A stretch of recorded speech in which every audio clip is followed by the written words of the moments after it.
what's a friend? Like, what makes a good friend? Like, I don't even know if we have a definition of that.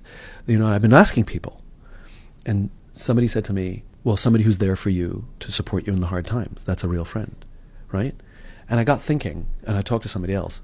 She has a friend who she calls Mr. Schadenfreude because he seems to love when things go wrong. So in hard times, he's always there.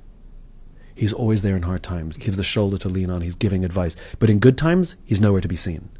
And so what happens is it creates this horrible sort of codependent relationship that you want to keep the hard times because that wonderful human being is always there, so you never want to let go, and you become codependent. And so you realize that there's something called a fair-weathered friend who's only there in the good times, but be equally cynical and suspicious of the foul-weathered friends who's only there in the hard times because somehow it makes them feel good about themselves, but they're not there for the good times.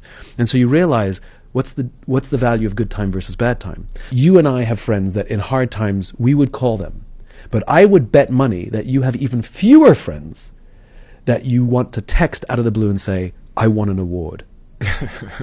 Right? Think about that. Like, if something goes wrong, I've got a group of friends, I've probably got a dozen people I could say, I need your help.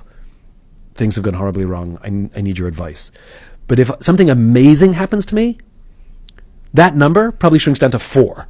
That I'm going to text out of the blue and go, something amazing happened today, and not feel like I'm bragging, not feel like I'm trying to overwhelm them or prove them that I'm better than them, but knowing that they will be so happy for me. And so I've started thinking that maybe a friend isn't just the person who's there for you in the hard times, but the person you can go to in the great times.